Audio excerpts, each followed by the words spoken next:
नमस्कार, जय हिंद प्यारे साथियों। कैसे हैं आप सभी लोग। मैं उम्मीद करता हूं आप सभी लोग बहुत अच्छे होंगे और अब तो ज़्यादा ही कुछ अच्छे होंगे क्योंकि एसएससी सीजीएल ने नोटिफिकेशन जारी कर दी है। इस वीडियो में हम जानेंगे कितना मिलेगा पैसा 7th पे कमीशन के हिसाब से। इसके अलावा 8th पे कमीशन वाला भी जानेंगे कि अकॉर्डिंग टू 8th पे कमीशन आपको कितनी सैलरी मिलेगी।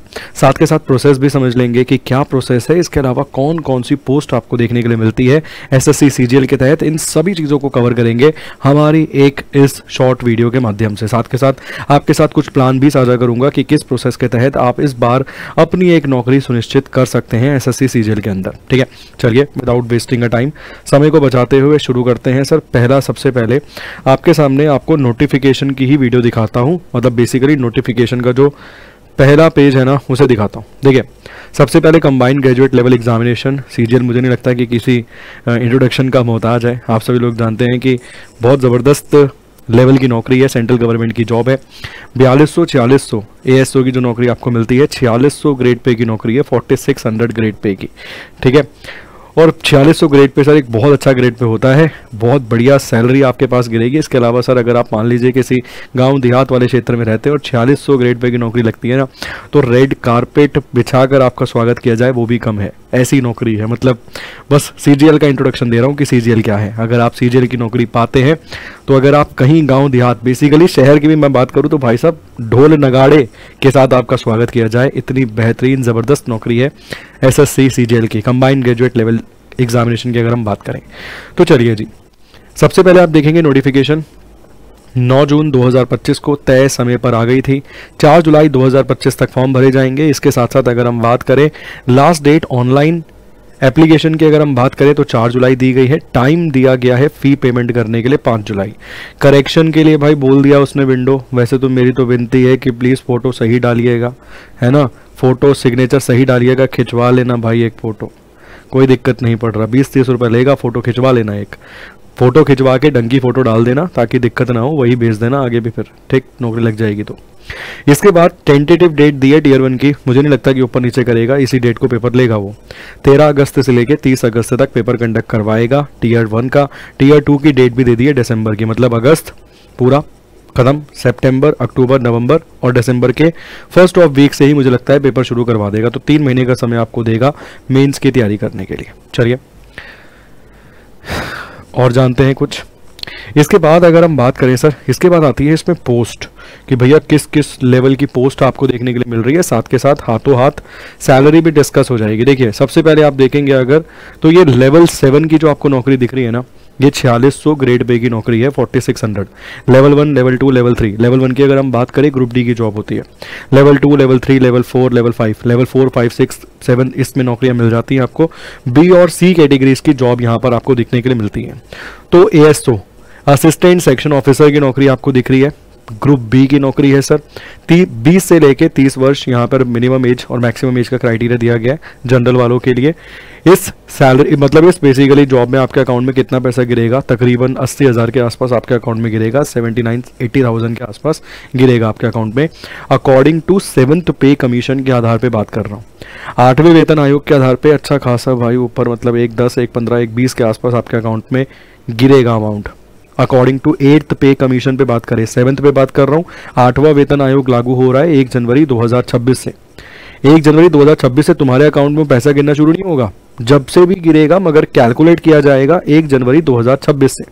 मान लीजिए गिरना शुरू हुआ अगस्त 2026 से, तो वो बढ़ा हुआ सारा पैसा एक साथ गिरता है अकाउंट में। उम्मीद करता हूँ ये तो हम जानते हैं, जो नहीं जानता उसके लिए था, है ना। 1 जनवरी से वो पैसा जुड़ने लग जाएगा। तो अगर मान लो तुम्हारी सैलरी बढ़कर आई अगस्त से, तो वो सारा पैसा पीछे का भी मिलेगा तुम्हें एक साथ। क्लियर, ये फायदा होता है सर। वेतन आयोग पे लोग घर खरीदते हैं, जो नौकरी पे बैठे हैं गाड़ियां खरीदते हैं सर, बढ़िया पैसा मिलता है क्योंकि एक साथ गिरता है पैसा। 10 साल में एक बार आता है वेतन आयोग। चलिए जी, इसके अलावा असिस्टेंट सेक्शनल ऑफिसर में ही अगर आप देखेंगे तो सबसे पहले सेंट्रल सेक्रेटेरिएट सर्विस के अंदर थी, उसके बाद इंटेलिजेंस ब्यूरो में, मिनिस्ट्री ऑफ रेलवे में भी आपको एसएफ की नौकरी मिलेगी। Assistant section officer MEA ministry of external affairs में आपको मिल जाएगी। असिस्टेंट सेक्शन ऑफिसर एएसओ की एएफएचक्यू यहाँ पर आपको मिलेगी। तो इसके अलावा अगर हम बात करें तो इनकम टैक्स या inspector of income tax, central excise में इंस्पेक्टर, इसके अलावा प्रिवेंटिव ऑफिसर तो यहाँ पे भी इंस्पेक्टर, इसके अलावा एग्जामिनर, सर 2014 में ये एग्जामिनर वाली पोस्ट का वही लेवल था जो आज की डेट में MEA वाला है, मिनिस्ट्री ऑफ एक्सटर्नल अफेयर्स। हर किसी को ये चाहिए थी 2014 की, अपने समय की बात बता रहा हूँ। इसके अलावा assistant enforcement officer, sub inspector, inspector of post, मतलब कई सारे अलग अलग पोस्ट यहाँ पर आपको देखने के लिए मिल जाती हैं। Research assistant, divisional accountant, sub inspector in junior intelligence, तो यहाँ पे अलग अलग प्रकार की वैकेंसीज आपको मिलेगी। ग्रुप बी और ग्रुप सी की यहाँ पर जॉब है। मैं एक बार फिर से इसको जूम करके थोड़ा सैलरी पर एक बार फिर प्रकाश डाल देता हूँ, क्योंकि ऊपर वाली तो आपने देख ली थी, ऊपर वाली तो आपने यहाँ पे देख ली सैलरी, मैंने बोला लगभग 79,000 के आसपास गिर सकती है अकाउंट में। बाकी डिपेंड करता है XYZ 3 प्रकार की सिटीज़ होती हैं, उसके बेसिस पे वो HRA जो है वो वेरी करता है, ठीक। DA TA HRA ये सब चीज़ें वेरी करती हैं। इसके अलावा अगर हम बात करें तो पे लेवल 6 की जॉब है जो यहाँ पर आप देख रहे हैं, ठीक। पे लेवल 6 की, वो पे लेवल 7 के हिसाब से है, ठीक। पे लेवल 14 तक मिलती है बेसिकली। फर्स्ट पे लेवल आपको मैंने बताया, लेवल 1 की अगर हम बात करें तो वो ग्रुप डी वाली जॉब होती है, ठीक। तो यहाँ पर अगर आप देखेंगे लेवल 6 की नौकरी है, 35,400 से लेके 1,12,400 तक यहाँ पे सैलरी बताई गई है। इसके अंदर वही गिरेगी आपके अकाउंट में, वही 70, 72, 73 हज़ार के आसपास इतनी सैलरी। चलिए कुछ और वैकेंसीज, कुछ और पोस्ट भी हैं इसके अंदर, उन पोस्टों के बारे में भी आपको बताता हूँ और सैलरी वहाँ कितनी है वो भी आपको बताता हूँ। देखिए मैंने कहा था लेवल 4, 5, 6 तीनों लेवल की जॉब्स हैं, तो देखो ये लिखा लेवल 4, इसमें क्लर्क वाली, पोस्टल असिस्टेंट वाली, सीनियर एडमिनिस्ट्रेशन वाली, टैक्स असिस्टेंट, सब इंस्पेक्टर ये वाली हैं, ठीक है। ये 25,500 से लेके 81,100 तक की इसमें आपको सैलरी मिलेगी। ये लेवल 5 वाली है, 29,200 से लेके 92,300 तक, ठीक। इसके अलावा ऊपर तो वही वाली थी जो लेवल 6 की थी। तो 4 प्रकार की jobs, level 4, level 5, level 6, level 7। Level 7 पे ASO मिलेगा, लेवल 4 पे आपको क्या मिलेगा, टैक्स असिस्टेंट TA वाली मिल जाएगी, ठीक, जो कॉमन एक जॉब बता रहा हूँ आपको। तो ये डिफरेंट प्रकार की आपने देखा इसके अंदर जॉब्स आपको देखने के लिए मिलती हैं। इसके अलावा अगर हम बात करें तो यहाँ पर एग्जाम पैटर्न आपको क्या देखने के लिए मिलता है, Tier 1, Tier 2 होते हैं। Tier 1 की कट ऑफ आप जानते हैं, अच्छी खासी जानती है। इसके अंदर GA, general awareness, reasoning, maths, English सबके 25-25 प्रश्न पूछे जाते हैं। अगर हम बात करें 1 घंटे का समय दिया जाता है प्रति एक क्वेश्चन 2 नंबर का मिलता है। 1/4 नेगेटिव मार्किंग है, मतलब 0.5 जो है नेगेटिव मार्किंग आपको देखने के लिए मिल जाती है, जो कि अच्छी खासी नेगेटिव मार्किंग है। इसके अलावा अगर हम बात करें मेंस का पैटर्न 2022 में अपडेट हुआ था जब 38,000 वैकेंसीज आई थी। तो यहाँ पे पेपर 1 आपको दिखेगा, 2 घंटे 15 मिनट का समय आप देख रहे हैं। इसमें मैथमेटिकल और रीजनिंग सेक्शन 1 ये हो जाएगा। उसके बाद सेक्शन 2 में आपको दिखता है इंग्लिश लैंग्वेज और जनरल अवेयरनेस, ठीक है। मैथ्स और रीजनिंग के 30-30 प्रश्न, प्रति क्वेश्चन 3 नंबर का, नेगेटिव मार्किंग 1, ठीक। इसके अलावा इनको कवर करने के लिए 1 घंटे का समय दिया जाएगा। टोटल 60 क्वेश्चन है, 180 नंबर का ये पेपर है, मतलब मैथ्स और रीजनिंग वाला। मैं जूम कर देता हूँ इसको भी ताकि प्रॉपरली आपको नजर आए मैं क्या समझा रहा हूँ ठीक। तो मैंने इसको डिस्क्राइब किया अभी ऊपर वाले को। उसके बाद अगर आप देखेंगे यहाँ पे तो इंग्लिश लैंग्वेज और GA 45 क्वेश्चन इंग्लिश के हैं, 1 क्वेश्चन 3 नंबर का, 135 की मेंस में इंग्लिश है। इसके अलावा 25 आपको नजर आ रहे हैं सर जनरल अवेयरनेस वाले, 3 नंबर का 1 प्रश्न है, 75 नंबर की आपको ये दिख रही है। ओवरऑल अगर आप देखेंगे तो 210 का ये है और ऊपर वाला सेक्शन है 180 का। इसके अलावा कंप्यूटर नॉलेज मतलब 20 प्रश्न आपको ये दिखेंगे, मल्टीप्लाई बाय 3 तो 60 नंबर। इसके साथ साथ एक और मतलब ये सेशन 1 हो गया, ये सेशन 2 हो गया। यहाँ पे डाटा एंट्री टेस्ट भी हो जाएगा, टाइपिंग वाइपिंग भी यहीं पे करवाई जाती है। पहले अलग से होता था भाई, इसका पेपर कॉमन होता है 2022 से। तो ठीक, तो ये हो गई बेसिकली प्रोसेस कि किस तरीके से आप एग्जाम को क्वालिफाई कर सकते हैं। सिलेबस की अगर हम बात करें तो देखिए सर, मैथमेटिक्स के अंदर आपको एडवांस मैथ्स और बेसिकली एडवांस और अरिथमेटिक दोनों ही पोर्शंस को कवर करना पड़ता है, ठीक है।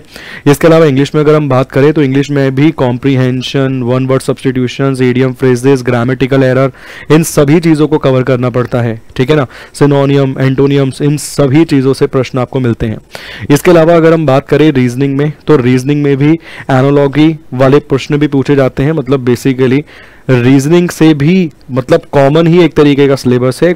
नंबर सिस्टम मतलब न्यूमेरिकल, इन सभी प्रकार के क्वेश्चंस वहां पर पूछे जाते हैं। मतलब बेसिकली मैं उदाहरण अगर आपको दूं तो जैसे इस प्रकार के प्रश्न पूछे जाते हैं भाई, 3, 6 और यहाँ पे ऐसे करके और यहाँ पे 12 कर दिया और यहाँ पूछेगा क्या। तो ऐसे प्रश्न, पेपर फोल्डिंग, मिरर इमेज, ऐसे प्रश्न पूछे जाते हैं, वाटर इमेज, इस प्रकार के प्रश्न आपको देखने के लिए मिलते हैं। बीच में सीटिंग अरेंजमेंट वाले क्वेश्चन भी मिलते थे, बट अभी कुछ सीटिंग अरेंजमेंट वाले क्वेश्चन कम आते हैं, बट वो भी सिलेबस का पार्ट जरूर है। सीटिंग अरेंजमेंट दो प्रकार के आपको देखने के लिए मिलती है, एक तो स्ट्रेट बेंच में मिलती है, एक सर्कुलर वाली मिलती है। इसके अलावा जनरल अवेयरनेस की अगर हम बात करें तो आप सभी लोग जानते हैं एक ह्यूज सिलेबस है सर, क्योंकि जीए में आपको करंट भी पढ़नी है, हिस्ट्री पढ़नी है, पॉलिटी पढ़नी है, ज्योग्राफी पढ़नी है, इकोनॉमिक्स पढ़नी है, स्टैटिक जीके पढ़नी है, तो ऑलमोस्ट सब कुछ कवर करना है। हिस्ट्री में एंशिएंट भी पढ़नी है, मिडाइवल भी पढ़नी है, मॉडर्न भी पढ़नी है।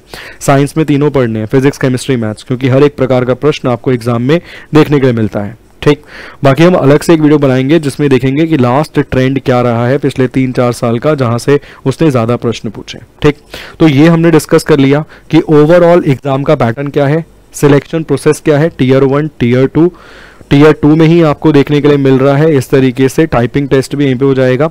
इसके बाद डॉक्यूमेंट वेरिफिकेशन है और बेसिकली आप सिलेक्ट हो जाएंगे। बस कट ऑफ को क्वालिफाई करना पड़ेगा, प्री वाली भी और मेंस वाली भी। अब कट ऑफ क्वालिफाई करने के लिए आप क्या कर सकते हैं, तो देखिए कट ऑफ क्वालिफाई करने के लिए हमने 50 डेज का मास्टर बैच लॉन्च किया है एसएससी सीजीएल के लिए। किसके लिए? एसएससी सीजीएल के लिए हमने यहाँ पर 50 डेज का मास्टर बैच लॉन्च किया है। इस मास्टर बैच के तहत आप अपने एसएससी सीजीएल को क्वालिफाई करने के लिए और बेहतर काम कर सकते हैं बेसिकली। ठीक है, 50 डेज के लिए टारगेट बैच यहाँ पर ये आपको देखने के लिए मिलेगा। 50 दिन का ये टारगेट बैच आपको मिल जाएगा और इस टारगेट बैच के तहत हम कवर करेंगे आपका टारगेटेड सिलेबस। ठीक है, 12 जून से ये बैच स्टार्ट हो रहा है। तो मैं तो यही कहूँगा कि भैया लग जाइए तैयारी में, क्योंकि समय बहुत कम है और उस सही मतलब बहुत कम समय में बहुत सारा काम करना है। वो सभी चीज़ें हम यहाँ पर आपको करते हुए नजर आएंगे, जीके के सेक्शन में भी, इसके अलावा हम बेसिकली रीजनिंग के सेक्शन में भी, इंग्लिश के सेक्शन में भी और मैथ्स के सेक्शन में भी। हर एक क्षेत्र को मजबूत कराने के लिए ये टारगेट बैच हम लेकर आए हैं। इसमें हमारा टारगेट ही ये है कि आप अच्छे नंबरों से एग्जाम को क्वालिफाई करें, क्योंकि इसमें देखिए आपकी मेहनत 70% आपकी मेहनत है, क्योंकि हम तो उस तरीके से ही लेकर चलने वाले हैं जैसे हमेशा लेके चलते हैं। मगर आपको जल्दी से सिलेबस को कवर करके फटाफट से चीज़ों को समझकर आगे बढ़ना है विद रिवीजन विद प्रैक्टिस। तो दुगना काम करना पड़ेगा, क्योंकि समय हमारे पास कम है। एग्जाम की डेट उसने दे दी है 13 अगस्त से, इसीलिए उस कम समय में ज़्यादा मेहनत हमें करनी होगी, आपको भी और हमें भी, और उस मेहनत के बाद एक अच्छा रिजल्ट आपके सामने होगा। तो बहुत बहुत शुक्रिया आप सभी लोगों का, बहुत बहुत धन्यवाद। किसी प्रकार का कोई डाउट रहता है तो वो वीडियो के कमेंट बॉक्स में कमेंट करके छोड़िएगा। Thank you so much, God bless you.